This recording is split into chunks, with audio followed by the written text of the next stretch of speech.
Sveiki, aš esu Laimis Beliauskas ir šis video iš serijos Turtingas ir neturtingas žmogus. Jei neturtingas, labai didelė tikimybė, kad dar ir nelaimingas.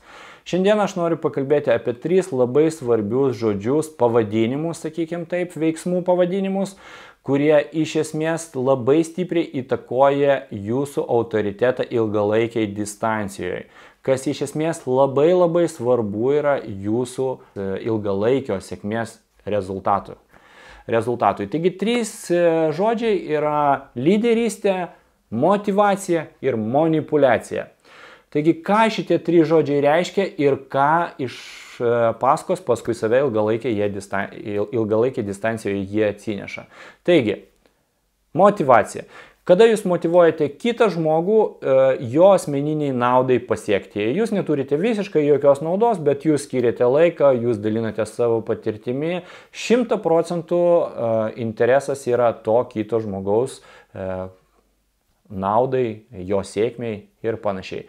Tai yra labai teigiamas dalykas ir netgi jeigu žmogus kitas iki yra priverstas išlipti iš komforto zonos arba padaryti kažką tai daugiau negu kad jis yra įpratęs, kas jam gali būti, kad ir nepatinka ant to momento, bet ilgalaikiai distancijoje jis supranta, kad tai buvo daroma arba rekomenduojama jo asmeniniai naudai ir tas žmogus, žinoma, nori turėti su jumis ilgalaikius santykius ir, aišku, jo pagarba jūsų atžvilgių didėja arba padidėjusi būna. Taip? Dabar, ką reiškia manipuliacija? Manipuliacija tai yra, kada vienas žmogus motyvuoja, kabutėse, kitą žmogų, bet iš esmės jo interesai to kito žmogaus, kuris yra motyvuojamas, jo interesas yra kažkokiu tai būdu prislapinamas. Arba ilgalaikiai distancijoje, arba dabar iš karto. Ir tai labai dažnai maišoma yra su lyderystė. Tuoj paaiškinsiu kaip.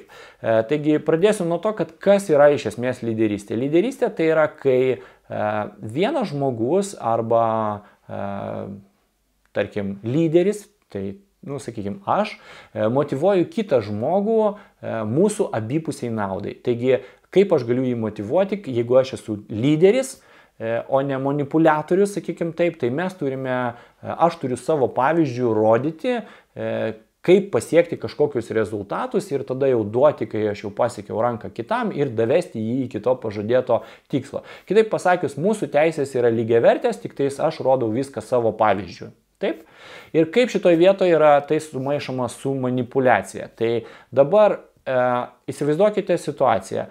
Aš motyvuoju tą kitą žmogų, kad jisai kažką tai nuveiktų, tuo tarpu vadinuosi lyderis, bet pats nieko neveikiu, laukiu, kol tie visi kiti žmonės nuveiks. Nerodau jiems, kaip tai daryti, arba tik apsimestinai rodau, arba vos ten pirštą judinu, vos stengiuosi. Ne? Bet iš esmės mano pagrindinis tikslas yra neveikti tiek pat, kiek jie veikia pačiam, kad lygiavertės sąlygos būtų, o veikti mažiau negu kad visi kiti, bet naudos turėti po lygiai, o geriausiu atveju dar ir daugiau. Taip?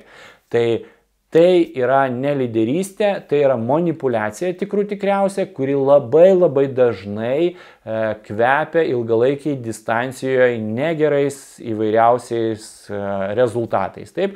Nes įsivaizduokit, jeigu, tarkim, kažkoks kitas žmogus motyvuoja, jūs, bet po kažkiek tai laiko jūs suprantate, kad daugiau kalba buvo, kad jūs veikiate, ten kiti neveikia, jūs atnešėte daugiau, kiti nieko neveikia, gaunate jūs po lygiai arba kažkas kitas gauna ten daugiau ir kai jau iš jūsų tenai išspaustos ten sultis, jau kaip ir ranka jau nebepaduodama, taigi patys turbūt matėt tokį kažkada internete vaikščiojo paveikslėlis. Aš jums gal toj greitai nupaišysiu. Tai paveikslėlio mintis buvo tokia, buvo kalnas, čia stovi, tarkim, ten lyderis, ne?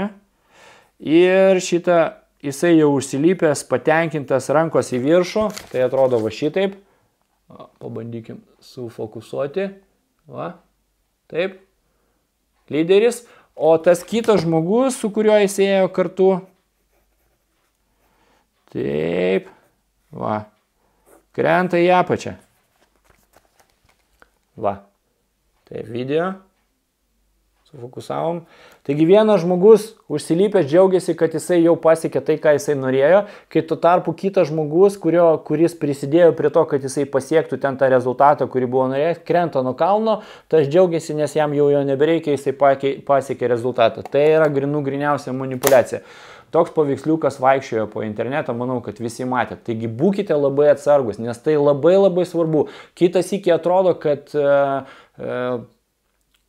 tai tik trupučiuką, tai tik dabar, nes tau daugiau reikia negu kad kitam žmogui ant to momento, bet ilgalaikiai distancijoje jūs prarandate viską. Autoritetą, pagarbą, žmonių norą su jumis kažką tai daryti ir panašiai. Saugokite šito, nes tai labai lengva sumaišyti. Jeigu, kaip čia dabar pasakius, mes labai dažnai randame savo pasiteisinimus ir mes tiesiog specialistai esam, kaip surasti savo fantastiškus pasiteisinimus esam. Visi, ne? Bet kiti žmonės ne visą laiką atranda, jeigu jūs tai padarote, jums pasiteisinimą ir tai yra katastrofa.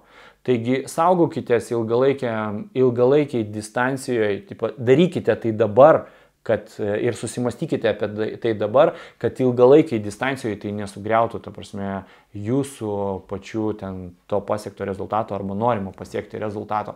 Būkite labai atsargus, tai labai svarbu ir aš esu matęs ne vieną žmogų, kuris pats savo šitokiu būdu suvalgė ten arba sugadino santykius su kitais žmonėm ten arba sugriovė ten biznį ir panašiai. Taigi dabar jūs apie tai žinote ir jūs tikrai taip nedarysite. O kas liečia šitą video, tai nepamirškite pakomentuoti, pasidalinti savo patirtim, kaip jūs į tai žiūrite, ar buvot susidūrę su tokiam situacijom, tiesiog pasidalinkite savo mintim. Taip pat nepamirškite paspausti patinka, nepatinka. Jūsų patinka iš tikrųjų labai mane motyvuoja ir man tai dadeda papildomo kūro, vidinės energijos ir stiprybės, kad aš negaištų laiko įrašinėdama šitos video. Jeigu šitas video buvo bent vienam žmogui naudingas, aš jau jaučiu milžinišką pergalę šiandieną, kai tas video buvo filmuotas ir rytoj, kai jūs jo pasinaudosite. Ir kas liečia video galą, nepamirškite padaryti kažką tai gero dėl savęs ir dėl kažkokio kito žmogaus, nes tai trupučiuką pagerins mūsų visų aplinką ir mūsų visų gyvenimą. Susimatysime kitam video. Tai ką?